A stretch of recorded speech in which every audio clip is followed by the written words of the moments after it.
Good morning, students. Yesterday we have studied about France abolished monarchy and becomes a republic. Today our next topic is Did women have a revolution? औरतों का इस क्रांति के अंदर, इस नए स्तर के अंदर क्या योगदान रहा है?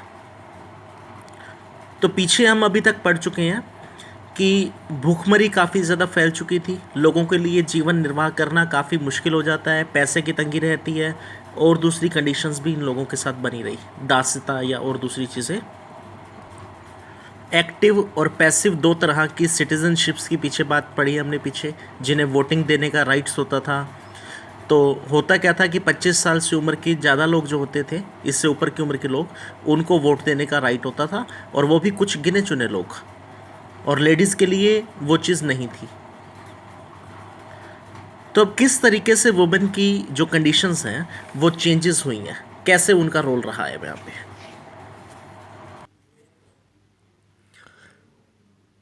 From the very beginning women were active participants in the events which brought about too many important changes in French society.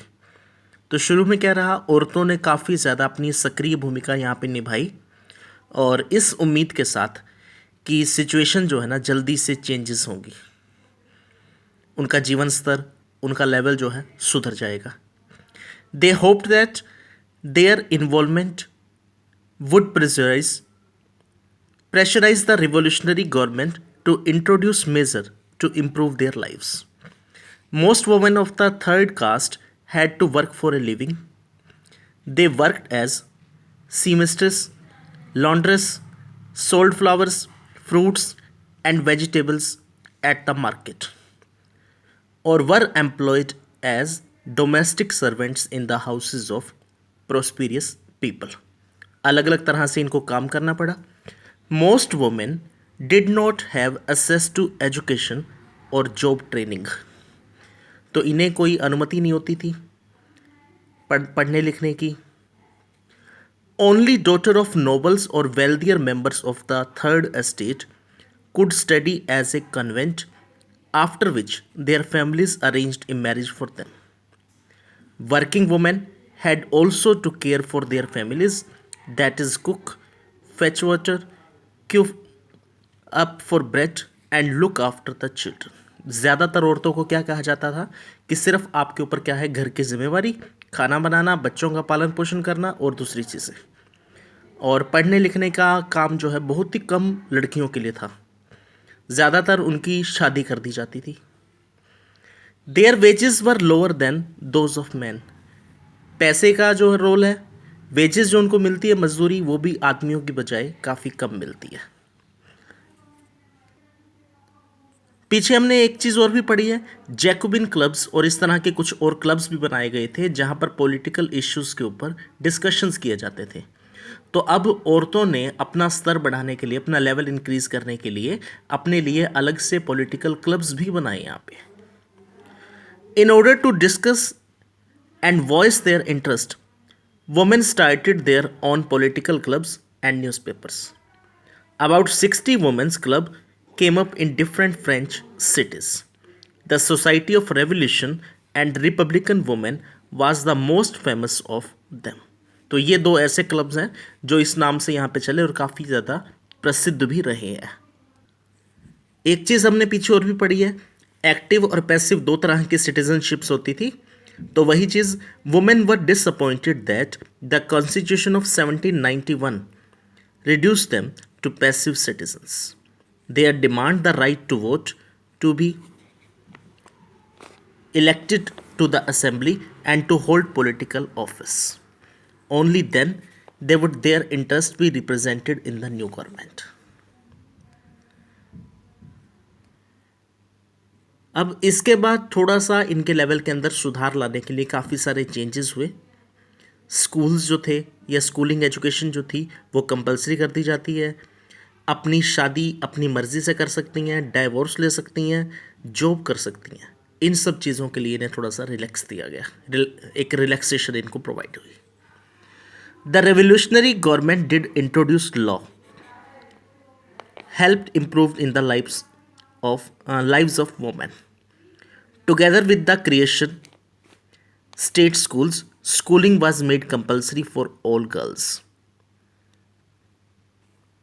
Their parents could no longer force them into marriage against their will. बिना मर्जी के उनकी शादी नहीं हो सकेगी.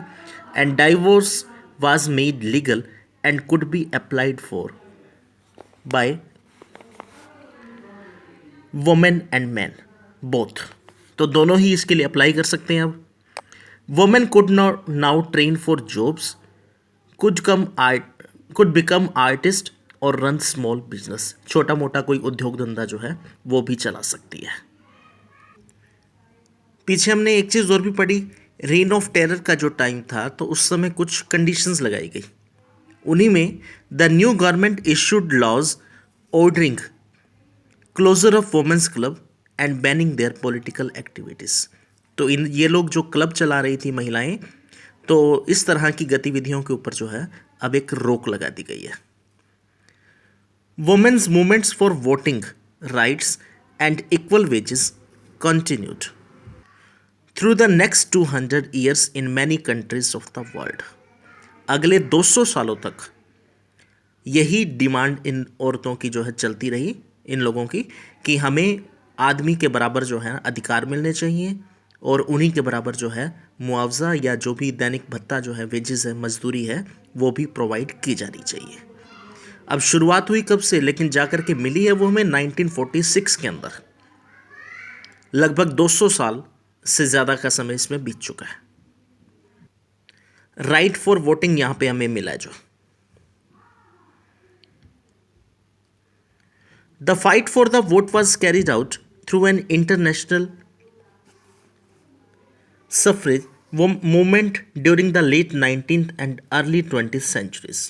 The example of the political activities of French women during the revolutionary years was kept live as an inspiring memory. Was finally in 1946 and women in France won the right to vote. और यहाँ पे उनको जो है vote देने का अधिकार मिला है. We can see in the right page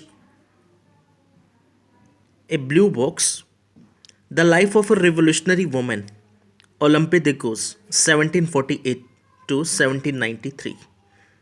तो ये एक ऐसी ही लेडी की कहानी है जो इस तरह की रिवॉल्यूशन का जो है शुरुआत कर रही थी. औरतों के अधिकार को लेकर के काफ़ी ज़्यादा जागरूक थी. वुमेन क्लब्स भी चलाए इन्होंने. She was one of the most important of the politically active women in revolutionary France. She protested against the Constitution and the Declaration of Rights of Men and Citizens. They exclude women from basic rights that each human being was entitled. She wrote a Declaration of the Rights of Women and Citizen, which was in which she addressed to the Queen and to the members of National Assembly, demanding that they act upon it. In 1793, Olympe de Gouges criticized the Jacobin government for forcibly closing down women's club. तो 1793 के अंदर इन्होंने एक आवाज़ उठाई कि औरतों के जो क्लब्स वगैरह बंद कराए गए थे, इस चीज़ को लेकर के इन्होंने विरोध जताया. She was tried by the national convention. तो अब नया संविधान जो बना था, नई जो सभा बनी थी यहाँ पे कन्वेंशन के नाम से, which charge her with treason. Soon after this she was executed. और उसके जस्ट बाद जो है इनको सज़ा दी गई इस चीज़ के लिए. इस चीज़ को एक विद्रोह माना गया कि इन्होंने आवाज़ उठाई है, तो ये एक तरह का रिवोल्ट है, विद्रोह है. Thank you.